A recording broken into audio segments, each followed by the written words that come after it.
नमस्कार दोस्तों, story time में आपका फिर से मैं बहुत बहुत स्वागत करता हूं। और आज दोस्तों शिक्षक पद संबंधित एक बहुत बड़े केस की सुनवाई है। आप सबको पता होगा ड्यूल डिग्री का जो मैटर है, वो ड्यूल डिग्री के जो स्टूडेंट थे जिन्होंने केस याचिका लगाई थी, तो उसकी आज सुनवाई है। तो मैं ये आपको बता देना चाहता हूँ आज क्या होने वाला है। उससे पहले मैं आपको कुछ चीज़ें और बता देना चाहता हूँ। तो सबसे पहले आप सबसे रिक्वेस्ट है, लेटेस्ट अपडेट और न्यूज़ के लिए आप हमारे चैनल को जरूर सब्सक्राइब करें। दोस्तों, आप हमें सब्सक्राइब करते हैं तो हमें एक मोटिवेशन मिलता है, एक सपोर्ट मिलता है, ताकि हम और अच्छे अच्छे वीडियो अपलोड कर सकें। तो देखिए, मैं सबसे पहले बात ये बता दूं, ये केस लगाया गया है ड्यूल डिग्री वालों की तरफ से। और आपको पता होगा जब वेरिफिकेशन शुरू हुआ था तो जिन्होंने डबल डिग्री की है एक ही सत्र में, तो उनको रिजेक्ट कर दिया था। अब यहाँ पर जैसे ही याचिका तो लगा दी कैंडिडेट्स ने। अब आपको ये भी पता होना चाहिए कि शिक्षा विभाग ने कैविएट लगाई है, मतलब यहाँ पर शिक्षा विभाग का पहले जवाब देखा जाएगा, उसके बाद ही केस की सुनवाई होगी। तो कोर्ट ने शिक्षा विभाग से जवाब मांगा और मैं आपको बता दूं फाइनली शिक्षा विभाग ने जवाब पेश भी कर दिया है ना। तो क्या पेश किया मैं आपको वो दिखाऊंगा। और उसको लेकर कुछ कैंडिडेट गलत अफवाह फैला रहे हैं। कुछ कैंडिडेट बोल रहे हैं कि केस डिसमिस हो गया। केस डिसमिस नहीं हुआ। वो जो है आपको आपकी जो फाइल वायरल हो रही है उसमें शिक्षा विभाग का जवाब पेश किया गया है, ना कि उसको डिसमिस कर दिया गया। ठीक है, सुनवाई तो आज है दोस्तों। आज जो भी अपडेट होगी मैं आपको जरूर बताऊंगा। अपडेट बढ़ती है नहीं बढ़ती है बात की बात है, लेकिन मैं आपको बता दूंगा। तो चलिए मैं आपको फाइल दिखा देता हूँ, शिक्षा विभाग ने क्या जवाब पेश किया और क्या हो सकता है, पॉसिबिलिटी क्या है। तो चलिए मैं आप सब कुछ आपके साथ शेयर करता हूँ। तो ले चलता हूँ आपको फाइल पर। तो दोस्तों, जो जवाब पेश किया उसमें आप देख सकते हो एफिडेविट दिया गया, रिटर्न दिया गया, कॉपी दी गई, और जो जो चीज़ें दी गई वो हमें काम की नहीं है। हम देखते हैं क्या जवाब पेश किया गया, उस जवाब को देखते हैं। तो ये केस में आपको मैं बता दूं तो जवाब वही पेश किया गया जो मैंने आपको एक वीडियो बनाया था ड्यूल डिग्री को ऊपर। और मैंने आपको बताया था कि यूजीसी एक्चुअल इस मामले में यूजीसी का क्या कहना है और उसका ऑफिशियली नियम क्या है। तो वही नियम को यहाँ पर शिक्षा विभाग ने अटैच कर दिया। और मैंने आपको पहले ये भी बताया था कि शिक्षा विभाग इस मामले को यूजीसी के ऊपर ही डालेगा। ठीक है, और शिक्षा विभाग ने हाथ खड़े कर दिए और उन्होंने क्लियर बोल दिया है कि भैया ये यूजीसी के नियम है, यूजीसी इस तरह से नियम लागू किए हैं और हम उस नियम को फॉलो कर रहे हैं। तो देखिए क्या इसमें है, मैं आपको एक चीज़ को जो दिखा देता हूँ इंपॉर्टेंट थिंग्स यहाँ पर क्या है। अगर आप पेरा नंबर 4 देखोगे तो इसमें कुछ बातें बताई गई है। पेरा नंबर 4 को हम पढ़ लेते हैं कि देट द एक minute that the answering respondent answer submit कर दिया। that in column 5 of schedule 3 in specific terms education qualification has been prescribed master degree in relevant subject master। अब आपके पास संबंधित विषय में मास्टर डिग्री होना चाहिए। the degree which is the issued by the university can be said as valid degree। और वो जो डिग्री आप जो मास्टर डिग्री कर रहे हो वो यूनिवर्सिटी द्वारा एक वैलिड डिग्री होना चाहिए। Okay, which fulfills the terms and condition and guidelines issued by the university grants commission। मतलब वो जो डिग्री आप पेश कर रहे हो यूजीसी के जितने भी टर्म्स है कंडीशन और गाइडलाइंस है उसको फुलफिल करना चाहिए। The UGC is regulatory authority. UGC क्या है, इसकी अथॉरिटी है डिग्री प्रोवाइड मान्यता देने की।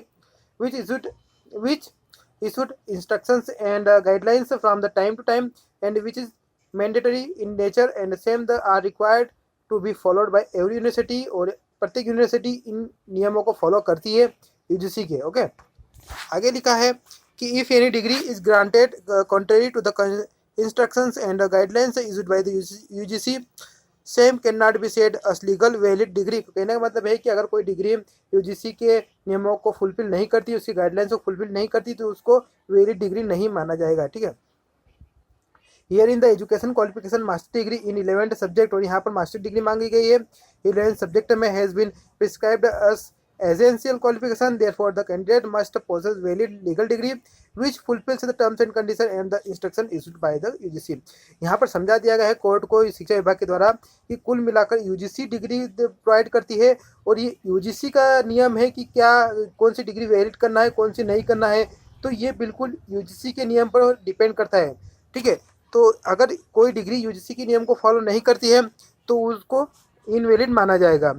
और यहाँ पर उन्होंने फिर ये भी बता दिया है कि यूजीसी ने एक नोटिस जारी किया था 15/1/2016 को। तो उस नोटिस में क्या हुआ था दोस्तों, 2 डिग्री को लेकर एक नोटिस था। और वहाँ पर यूजीसी ने जो उनकी जितनी भी संस्थाएं हैं उन संस्थाएं से कमेंट्स मांगी, मतलब उनसे रिप्लाई मांगा कि हमें 2 डिग्रियों को अलाउ करना चाहिए या नहीं करना चाहिए। तो जो अधिकतर जो संस्थाएं थी, जो अथॉरिटीज़ थी, उन्होंने मना कर दिया कि आइडिया सही नहीं है। फिर यूजीसी ने कहा चलो अच्छी बात है, फिर हम जो नियम है रेगुलेशन 2003 के उसके अनुसार ही मास्टर डिग्री को वैलिड रखेंगे, ठीक है, डबल डिग्री वालों को। तो कहने का मतलब है कि यहाँ पर फिर यूजीसी ने मना कर दिया कि नहीं, 2 डिग्री एक साथ वैलिड नहीं है, और इन्होंने शिक्षा विभाग ने ये 15/1/2016 का जो आदेश है उसको भी अटैच कर दिया है, ठीक है। तो कुल मिलाकर यहाँ पर दोस्तों जो यूजीसी का जो नियम है उस नियम के तहत इन्होंने कर दिया। अब दोस्तों आज सुनवाई है, और आज सुनवाई में क्या होगा वो भी हम देखेंगे, और वीडियो अंत तक जरूर देखिए। मेरे पास शिक्षक भर्ती की एक और न्यूज है। आज सुनवाई में क्या होगा, अब कहीं ना कहीं यूजीसी को पार्टी बनाया जा सकता है। अगर आज फैसला नहीं हुआ तो यूजीसी को पार्टी बनाया जा सकता है, क्योंकि इसमें यूजीसी डायरेक्ट इन्वॉल्व है। यहाँ पर पहले यूजीसी को पार्टी नहीं बनाया गया, ठीक है। तो यहाँ पर से शिक्षा विभाग और कैंडिडेट थे बीच में, लेकिन ये जो अब शिक्षा विभाग ने हाथ खड़े कर दिए और जो पूरा मामला था वो यूजीसी के नियमों पर डाल दिया। अगर सुनवाई आगे बढ़ती है तो यहाँ पर यूजीसी को पार्टी बनना ही पड़ेगा, ठीक है। और अगर आज केस कुछ होता है, आज कुछ फैसला होता है तो कोई बात नहीं, तो ये तो आज पता चलेगा। चलिए हम बात करते हैं अब नेक्स्ट न्यूज़ पर। अच्छा दोस्तों, नेक्स्ट न्यूज़ पे जाने से पहले मैं आप सबसे एक बात और कर देता हूँ कि यहाँ पर ये जो डिसमिस का जो आप कर रहे हो, तो यहाँ पर केस डिसमिस नहीं हुआ। यहाँ पर शिक्षा विभाग द्वारा रिक्वेस्ट की गई है कि केस को डिसमिस कर दिया जाए, ठीक है, क्योंकि केस में कोई दम नहीं है, क्योंकि हमने यूजीसी के नियमों को फॉलो किया है। उन्होंने यहाँ पर एक और चीज़ बता दी गई है कि जो कैंडिडेट्स ने जो सबूत के तौर पर एक दोस्तों एक न्यूज़पेपर की कटिंग लगाई है, यहाँ पर बता दिया 22/5/2020 को एक न्यूज आई थी, मई में दोस्तों एक न्यूज आई थी, आपको पता होगा, ठीक है, कि 2 डिग्रियों को वैलिड किया जाएगा। तो उस पर क्या कहना है शिक्षा विभाग का और यूजीसी का, कि देखिए वो एक बयान है, ठीक है, ओपिनियन है सेक्रेटरी का, उसको यूजीसी ने वैलिड नहीं किया है, वो सिर्फ एक बयान है, ठीक है। तो उसको लेकर किसी तरह से चीज़ों को, नियमों को नहीं बदला जा सकता, इस तरह से यहाँ पर समझाया गया है। चलिए अब हम बात करते हैं नेक्स्ट न्यूज़ पर, और मैं आपको बता दूं अभी केस डिसमिस नहीं हुआ है, ठीक है। यहाँ पर सिर्फ रिक्वेस्ट की गई है और आज पता चलेगा क्या होगा।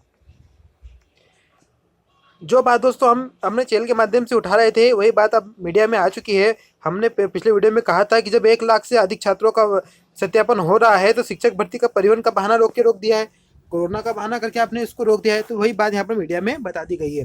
यहाँ पर लोक शिक्षण आयुक्त ने कहा है कि जैसे ही कोई तारीख मिलेगी तो हम तय करेंगे, ठीक है, जानकारी दे देंगे। आप लोक शिक्षण आयुक्त का बयान भी देख सकते हो। ये रहा, लोक शिक्षण आयुक्त बोली प्रक्रिया के लिए जैसे ही तारीख तय होगी हम जानकारी देंगे। सरकार ने कोरोना काल के लिए जून में 12वीं के छात्रों की परीक्षा करवाई थी, ठीक है, इसमें 8 लाख से अधिक स्टूडेंट हैं। तो यहाँ पर फिर उसके बाद 12वीं के स्टूडेंट्स की एग्ज़ाम हो चुकी थी। फिर उसके बाद यूजी में एडमिशन के लिए 1 लाख से अधिक, मतलब 1.5 लाख के लगभग कैंडिडेट्स का सत्यापन हो गया। फिर भी अभी तक शिक्षक भर्ती का परिवहन के बहाना लेकर और कोरोना का बहाना लेकर उसको रोक दिया। सभाएं हो रही है दोस्तों चुनावी, अब देखा होगा, ठीक है। और यहाँ पर आप इस चीज़ को थोड़ा पढ़ लीजिए कि ऐसे में 45,891 का सत्यापन कराने में परिवहन की समस्या खड़ी हो रही है, जबकि उम्मीदवार इस तरह किसी भी समस्या होने से साफ इनकार कर रहे हैं। इस बारे में लोक शिक्षण आयुक्त जयश्री कियावत ने कहा कि प्रक्रिया के लिए जैसी तारीख तय की जाएगी उसके बारे में बता दिया जाएगा, ठीक है।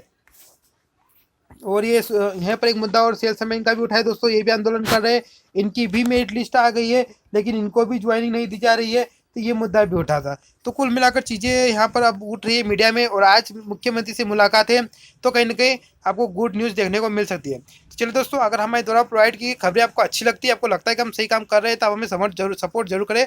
जय हिंद, जय भारत।